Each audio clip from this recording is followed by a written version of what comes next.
Queridos, nós vamos então meditar na palavra. Eu queria convidá-los a abrir comigo. Hoje nós vamos fazer a leitura inicial de 2 textos, tá bom?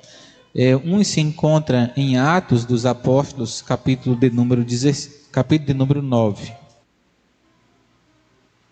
É o texto que irei usar. E o segundo texto vai ser em 2 Coríntios, capítulo de número 12.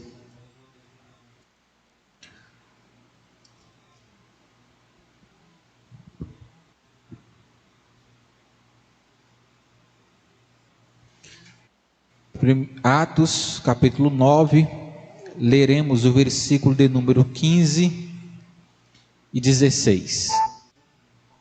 Nós vamos manusear bem as escrituras, viu, hoje. Então, Atos 9, 15 e 16. E o segundo texto é 2 Coríntios, capítulo de número 12, de 7 a 10.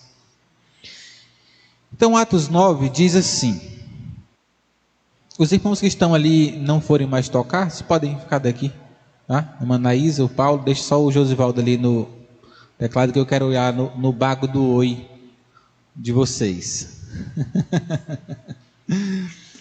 Então, Atos diz assim, versículo 15: mas o Senhor disse: vai, porque este é para mim um instrumento escolhido para levar o meu nome perante os gentios e reis, bem como perante os filhos de Israel.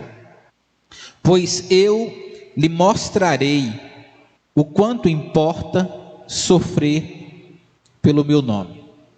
O texto lido faz referência a Deus mandando Ananias se direcionar até Paulo, o recém-convertido, para que pudesse orar por Paulo, tanto para Paulo recuperar sua visão que ele tinha perdido, como também para que Paulo se tornasse cheio do Espírito Santo. A Bíblia Sagrada diz que quando Ananias recebeu essa incumbência da parte de Deus, ele temeu, e ele não queria ir, porque sabia que Paulo, antes da sua conversão, ele era perigoso, ele era um homem violento, e que maltratava a igreja de Deus, perseguindo o povo e lançando o povo no cárcere.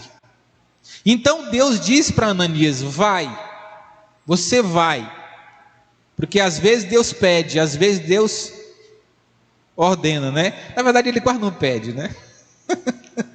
Ele só manda. Então Ananias ficou com medo. Aí a Bíblia diz que Deus revelou algo acerca de Paulo, dizendo: ele é para mim um instrumento escolhido, e eu vou lhe mostrar, olha que palavra, eu vou lhe mostrar o quanto importa sofrer pelo meu nome. Por isso, nessa noite eu queria pensar um pouco sobre o sofrimento. Olha que coisa interessante. Eu lhe mostrarei. No início do ministério de Paulo, o sofrimento já estava pré-anunciado para a sua vida. E você sabe, à luz das Escrituras Sagradas, quantos sofrimentos o apóstolo Paulo passou no decorrer de toda a sua caminhada. Não porque Deus tem prazer em ver os seus filhos sofrerem, mas é como se a Bíblia estivesse nos dizendo que é impossível nós servirmos a Deus com fidelidade e eficácia e não sofrermos. Qualquer pessoa que se integre à obra de Deus e queira com zelo fazer a obra de Deus, sofrerá no decorrer da caminhada. O segundo texto, 2 Coríntios, capítulo de número 12, versículo de número 7, vai nos trazer um entendimento mais amplificado sobre o assunto presente. E aí, 2 Coríntios, capítulo 12, versículo 7 em diante, a Bíblia diz: Paulo: e para que eu não me ensoberbecesse com a grandeza das revelações, foi-me posto um espinho na carne, mensageiro de Satanás, para me esbofetear, a fim de que eu não me exaltasse. Por causa disto, 3 vezes eu pedi ao Senhor que o afastasse de mim. Então ele me disse: a minha graça te basta, porque o poder se aperfeiçoa na fraqueza. De boa vontade, pois mais me gloriarei nas fraquezas, para que sobre mim repouse o poder de Cristo. Pelo que sinto prazer nas fraquezas, nas injúrias, nas necessidades, nas perseguições, nas angústias, por amor de Cristo. Porque quando sou fraco, então é que eu sou forte. Nesse segundo texto, o apóstolo Paulo começa a descrever uma situação pessoal que ele está vivenciando. E você vai perceber que o texto começa com Paulo fazendo uma queixa. Qual é a queixa de Paulo? É uma queixa acerca de um espinho que estava alojado em sua carne. Logo, nós subentendemos que Paulo está se queixando de um sofrimento, porque espinhos causam em nós dores. Todas as pessoas que já foram em algum momento da sua vida ferida por um espinho, sabem que ele causa incômodo, dores. Por isso essa é a queixa de Paulo. Os estudiosos chegam a afirmar que é provável que esse espinho na carne de Paulo fosse fruto de uma miopia, porque a palavra carne na Bíblia, ela tem 2 significados: a carne física e tem o sentido carne, que é uma referência à nossa natureza pecaminosa. Paulo está se queixando de um espinho na carne. Qual dessas 2 carnes seriam? Aí os teólogos, em grande parte, defendem que Paulo sofria de uma enfermidade física, porque na conversão dele em Atos 9, a Bíblia diz que Paulo ficou cego por 3 dias e 3 noites, razão essa que Deus teve que enviar Ananias para que ele recuperasse a sua vista. Mas quando você analisa esse texto na perspectiva de Gálatas, no capítulo 5, versículo 13 a 15, Paulo vai dizer que ele foi pregar aquela igreja por causa de uma enfermidade. E ele diz: e vocês foram tão carinhosos comigo, que se possível fosse, teriam arrancado os próprios olhos e teria me dado. Aí, logo, Paulo estava se queixando de uma enfermidade, provavelmente ela era nos seus olhos. Uma linha teológica defende que Paulo pegou uma malária, e nessa época ele então ficou com problemas sérios de miopia. O sofrimento de Paulo é esse. Agora, quais são os nossos sofrimentos? Quais são as nossas inquietações? O que hoje nos faz chorar? O que é que rouba o nosso sono? O que é que nos faz passar a noite, às vezes, sem dormir? Quais são as tensões, as apreensões, as coisas que hoje nos causam dor? Bem, é sobre isso que Paulo aqui está se falando. Então tem algumas lições aqui importantes sobre sofrimento. E Paulo diz no versículo 7 que, para que eu não me ensoberbecesse, foi-me posto um espinho na carne. Paulo está dizendo: por que esse espinho me foi posto? Para que eu não me tornasse soberbo, para que eu não me tornasse arrogante, para que eu não me tornasse autossuficiente, para que eu não me achasse melhor do que as pessoas que me cercam. Foi por essa razão que esse espinho me foi posto.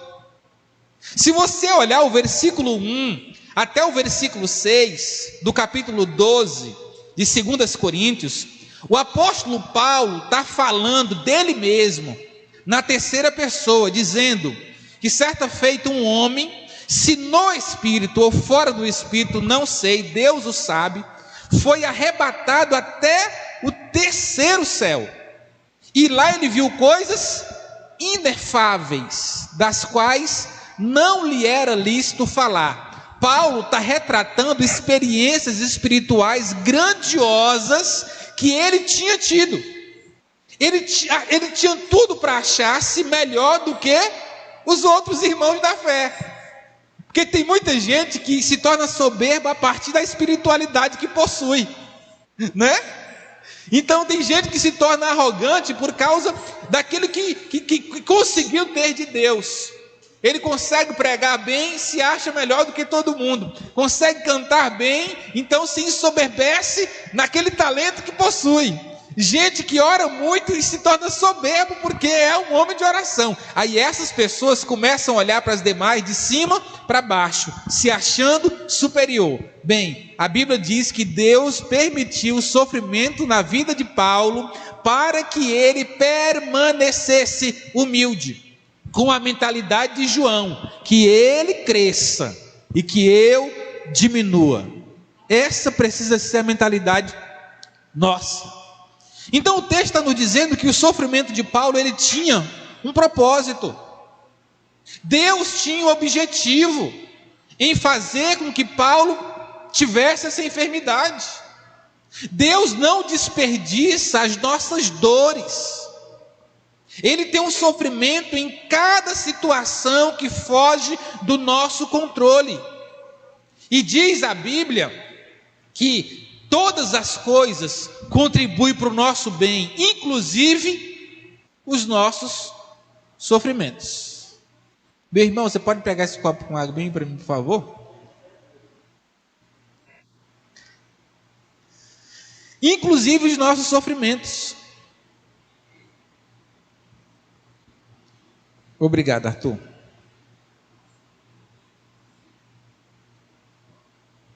Então, em vez de nós perguntarmos para Deus, Senhor, por que isso comigo? Não é assim que a gente pergunta quando a questão acontece, as dificuldades acontecem? Eu visitei alguém não faz muito tempo, enfermo, e a pessoa disse para mim, não tinha outra pessoa, tinha que ser comigo. E eu estou me perguntando para Deus, Senhor, por que eu, a tua serva? E eu disse para ela, por que não com você? Por que tinha que ser com outro? Por que não comigo? Será se eu acho que a minha dignidade, do ponto de vista espiritual, vai me imunizar das dores, das dificuldades, dos sofrimentos? Não! Deus tem um propósito. Então eu começo a perguntar a Deus, Senhor, em vez de perguntar por quê, começo a perguntar a Deus, Senhor, por quê? Ou qual é o teu propósito? Para quê? O que o Senhor quer me ensinar com isso? Essa é a primeira grande lição, irmãos. Deus tem um propósito na nossa dor, no nosso sofrimento. E ouça alguém que hoje sofre angústias pessoais na alma. Deus tem um propósito nisso, e é nessa hora que eu preciso olhar para as Escrituras. Ela só tem sentido para mim se eu acreditar nela.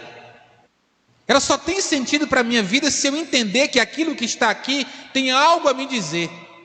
Portanto, Deus tem um propósito em nossa dor. Segunda lição, o texto diz, para que eu não me ensoberbecesse com a grandeza das revelações, foi-me posto um espinho na carne. Ele diz, mensageiro de Satanás.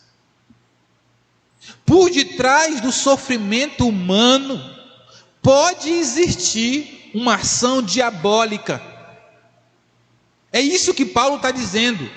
O espinho foi posto. Deus tem um propósito. Mas quem trouxe o espinho, diz Paulo, foi um mensageiro. E não foi um mensageiro de Deus. Foi um mensageiro de Satanás. Como compreender isso? Deus permite o sofrimento, mas o diabo traz o sofrimento? Martinho Lutero, um grande teólogo da Reforma, disse que o diabo é diabo de Deus, porque quando Deus quer, até o diabo cumpre a sua vontade. Tá bom? Ele faz isso, ele usa o diabo para cumprir os seus propósitos. Por isso que a gente não pode dizer que a gente vai usar Deus. Deus usa todo mundo, até o diabo.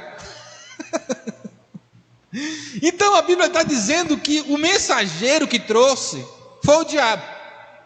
E às vezes nós precisamos ampliar um pouco isso, porque a igreja, muitas vezes, por ser igreja, acha que o diabo é um cão morto. E eu sempre costumo dizer para o povo que o diabo ele foi vencido, mas ele não foi destruído. Em Apocalipse capítulo 12, a Bíblia diz que ele veio do céu para a terra. E a Bíblia diz: ai dos homens por causa dele. Ai dos homens por causa dele. Efésios capítulo 4, versículo 27 diz: não deis lugar para quem? Ora, se eu dou lugar para o diabo, ele tem lugar para atuar. Se eu dou lugar para ele, ele tem brecha para entrar. E o propósito dele acerca do homem são os mesmos. Ele não tem nenhum sonho bom com você. Na verdade, ele te odeia. Isso é que é a grande realidade. Então, quando ele encontra uma possibilidade de destruir uma pessoa, ele não deixa passar de graça. Ele não se priva de cumprir a sua vontade. Então, dentro da igreja tem um povo que acha que o diabo não pode fazer nada. E neutralizaram o poder do diabo em nome do tá amarrado, tá repreendido. O diabo não tem medo disso, irmãos. O diabo não tem medo disso. Não é o tom da minha voz que amedronta o diabo. Não é o jargão que eu uso que amedronta o diabo, que amarra o diabo. O diabo foi amarrado tantas vezes que eu imagino quantas cordas já foram usadas. Não, isso não amedronta ele. Agora, o que amedronta ele é a divina semente que está em você. O Espírito Santo, uma vez que ele encontra lugar para poder presidir a sua vida, aí sim, isso assusta ele. Ao contrário, isso não surtirá nenhum efeito. A Bíblia diz que essa enfermidade foi trazida por Satanás. Eu ainda lembro de Lucas capítulo 13, de uma mulher que entrou na sinagoga corcunda. E a Bíblia diz que 18 anos aquela mulher estava enferma. Todo culto ela ia, todo culto ela ia, todo culto ela ia. Um dia ela foi, o pregador quem era? Era Jesus.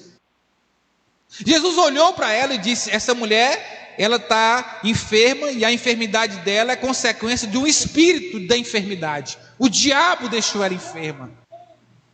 Logo, nós temos que ampliar nosso entendimento e perceber que o diabo também pode fazer pessoas ficarem enfermas.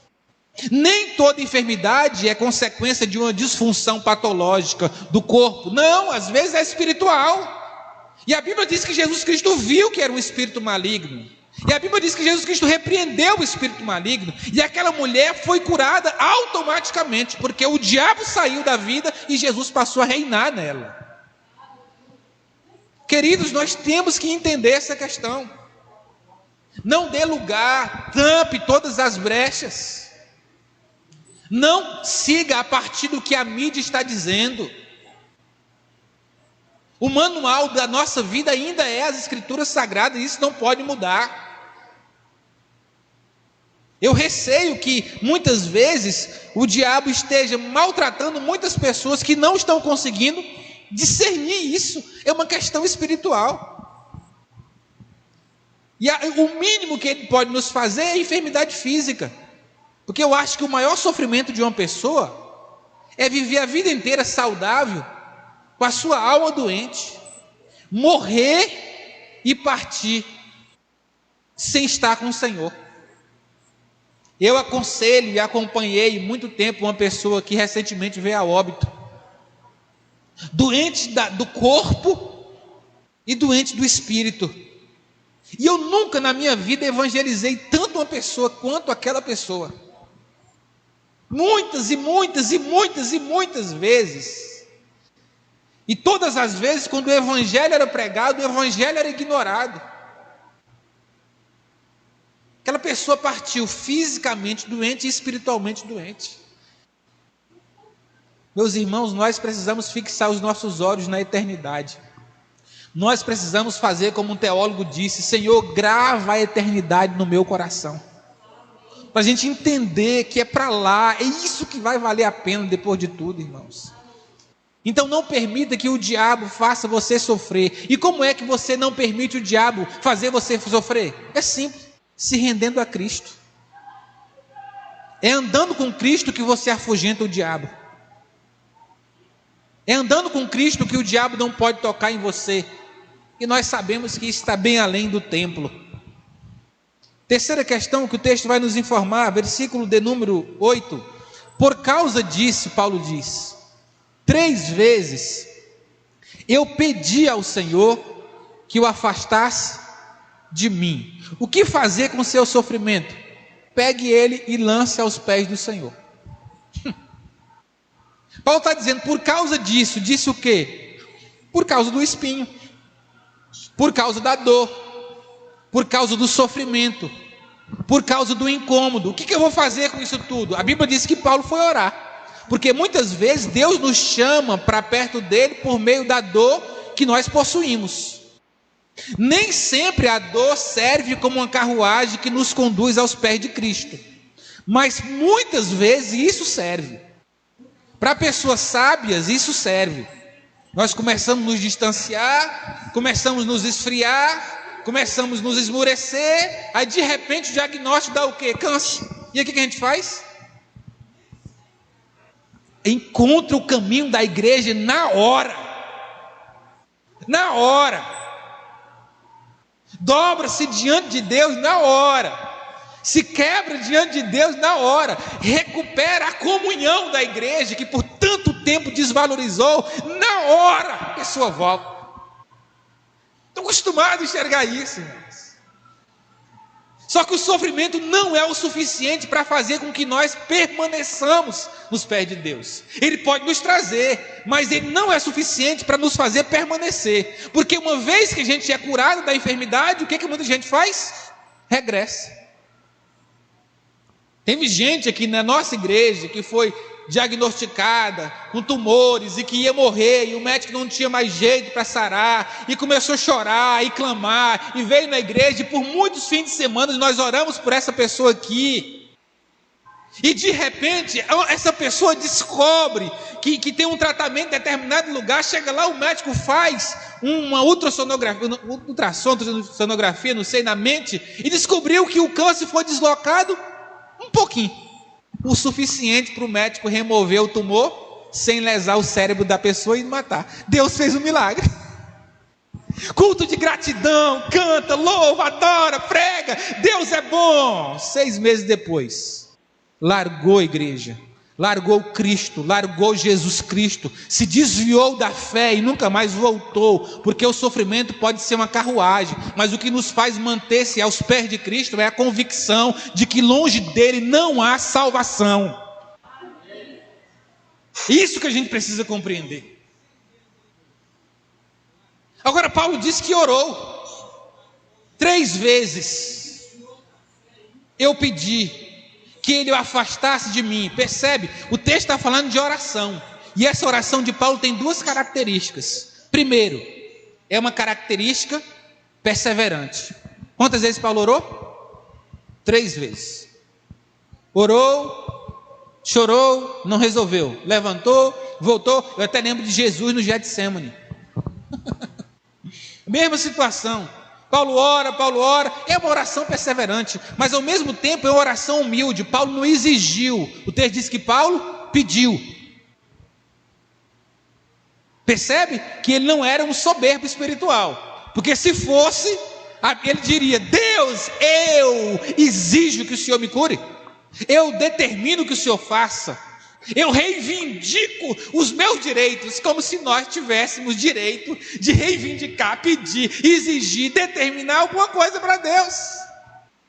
Se você não conseguir se humilhando, reivindicando, você não vai conseguir nunca. Deus não tem medo, irmãos, das nossas entonações, Deus não tem medo das nossas imposições, Deus não se deixa intimidar. Já fui em tantos lugares, em tantas igrejas, e as pessoas dizem: não aceite isso, diga para Deus, coloque Deus na parede. E eu fico rindo no coração: ai meu Deus, como é que eu vou colocar Deus na parede? Como é que eu vou fazer isso? Você fica olhando para as páginas das Escrituras Sagradas, você não encontra um eu determino. Você já encontrou? Leia o Novo Testamento inteiro e vê se você encontra um eu determino. Não tem, gente. Não tem. Tem eu peço, eu suplico, eu rogo. São palavras usadas. Então pega esse sofrimento seu, vá para o seu quarto secreto, prostre-se diante de Deus e continue acreditando que Ele é a solução para todas as coisas em nossas vidas. Paulo fez isso e ele foi orar. Foi o que eu fiz hoje de manhã. Uma questão pessoal, vou orar, vou colocar diante de Deus. Porque, irmãos, hoje em dia, como pastor, me dói muito o coração. Falava para o Arthur agora há pouco a situação da igreja atual. Me dói o coração, me dói. E como pastor que conheço as Escrituras, não tenho como não sofrer. Não tenho como não sofrer com a apatia espiritual do povo. Não tenho como não sofrer nas N desculpas que o povo dão para não servir ao Senhor. Não consigo.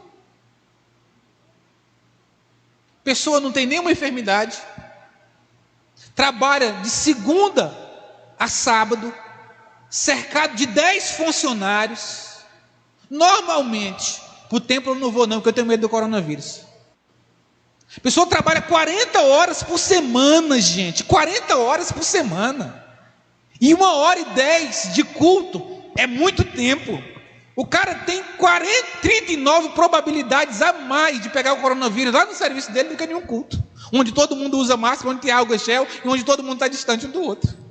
O cara quer uma muleta para dizer sim.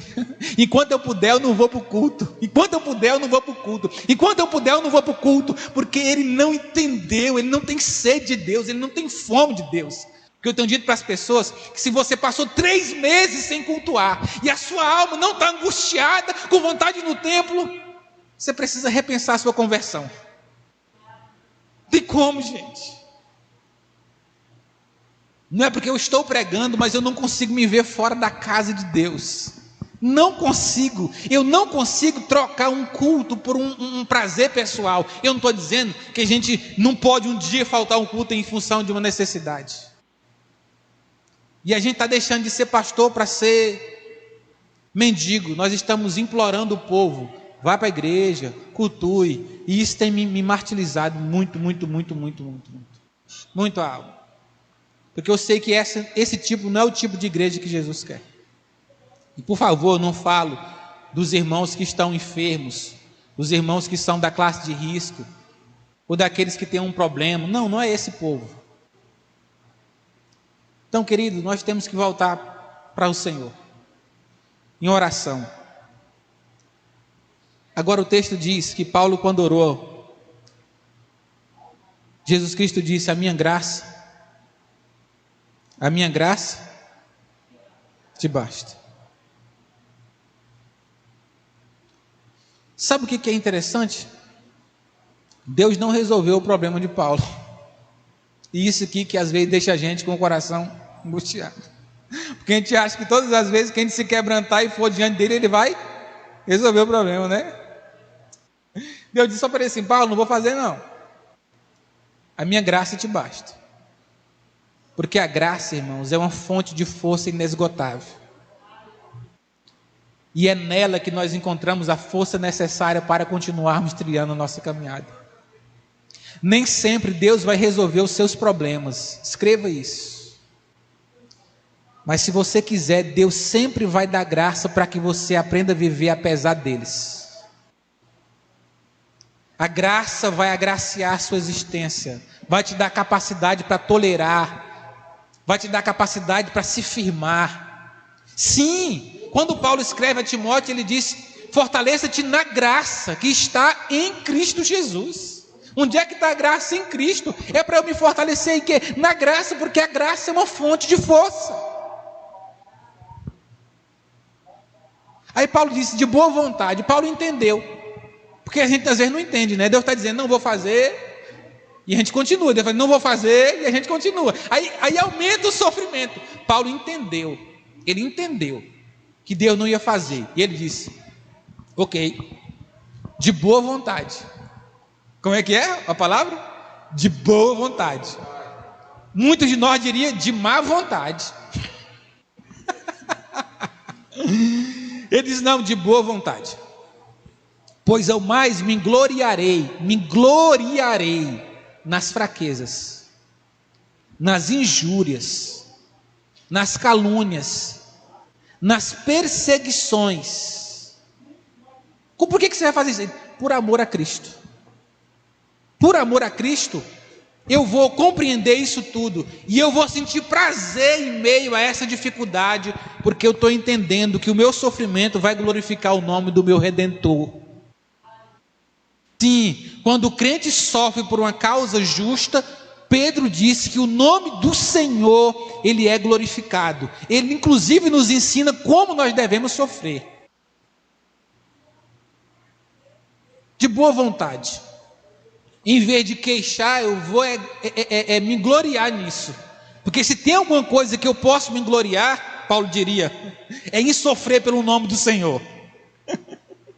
Né? Ele diz: porque quando eu estou fraco, gente, que coisa bonita, eu vibro com esse negócio. Já preguei esse texto várias vezes, mas eu vibro com esse negócio. Quando eu estou fraco. Você está fraco?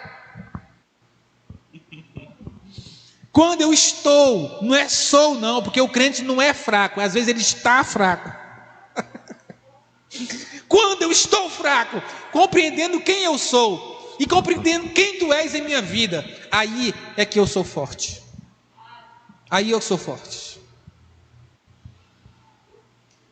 A Bíblia vem nos ensinando a lidar com tudo isso que nós estamos passando. Então lembre-se, a sua dor tem um propósito. O diabo pode estar por detrás dela, por isso consagre sua vida ao Senhor e não dê brecha a Ele. Terceiro, o sofrimento nos conduz para Cristo. E quarto, quando Cristo não resolve o sofrimento, a graça dele vai nos capacitar a continuar vivendo, apesar das dores que nós enfrentamos. Queria nesse momento os irmãos refletissem pessoalmente como os irmãos têm lidado com as dificuldades, com os sofrimentos, com as angústias que vocês estão enfrentando. Eu poderia, ao contrário do que preguei, dizer: permaneça com Cristo e tudo isso vai acabar, mas eu seria infiel à proposta do texto. Mas há um dia em que literalmente os sofrimentos da igreja verdadeira vai cessar. Para quem não foi igreja vai aumentar e muito, mas para quem foi igreja o sofrimento vai cessar. A Bíblia diz que lá não tem choro, não tem luto, não tem morte, não tem dor, porque as primeiras coisas se passaram. Lá não tem sofrimento. Por isso, aprendamos a sofrer aqui, para que desfrutamos de um gozo eterno lá. Essa é a proposta de Deus para as nossas vidas. Amém? Queria que você estivesse aqui no templo, se colocasse em pé. Você que estiver na sua casa, eu queria que você fechasse os seus olhos. Nós vamos orar. E vamos permanecer pregando a palavra quarta, domingo de manhã, domingo à noite, até Deus nos ajudar, nos edificar e nos ajudar a caminhar mais próximos dele. Feche os seus olhos. Eu queria que você falasse com Deus. Você que está em casa, você que está aqui, fale com Deus.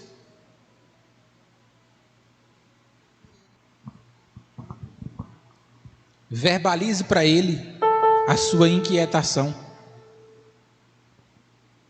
que hoje te faz sofrer. Qual é o espinho que alfineta a sua alma, que machuca a sua existência? O que hoje tem trazido angústias, dores no seu coração, na sua vida? Agora pergunte-se: por que Deus tem permitido isso, já que Ele pode fazer todas as coisas? Será se ele não está tendo um propósito em você para que você não perca o foco dele? Pergunte-se para Deus: Senhor, qual é a razão disso tudo? O Senhor quer me ensinar algo? Diga para Ele: pois me mostre, Senhor, eu quero aprender. Porque se você se colocar como uma boa aluna, Deus vai ser um excepcional professor para você. Ele vai ensinar, Ele vai dizer, Ele vai falar, Ele vai conduzir. E você vai poder ser aperfeiçoado por meio da dor, mas em louvor ao seu Senhor. Pergunte-se se você tem alguma postura hoje que dá liberdade para o inimigo atuar na sua vida. Se tiver, em nome de Jesus, meu irmão, feche essa brecha. Feche essa brecha para o seu bem. Feche essa brecha. Fuja do pecado. Fuja de qualquer coisa que dê ao diabo ferramenta para poder machucar a sua caminhada.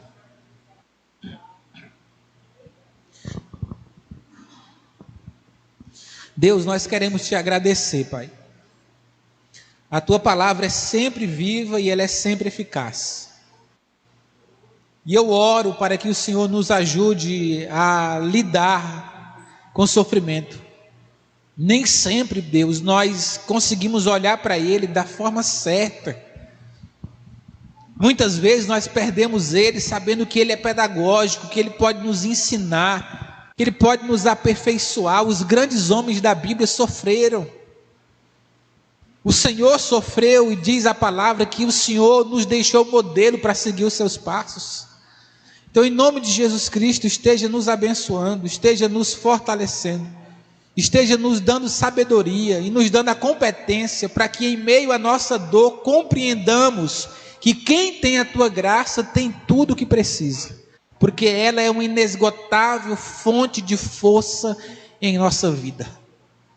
Eu oro e coloco aos pés da cruz as minhas dores, e assim peço que todos aqueles que oram comigo nessa noite façam o mesmo, sabendo que a dor pode nos furtar muitas coisas, mas ela não pode nos furtar a tua presença, e ela nos é suficiente.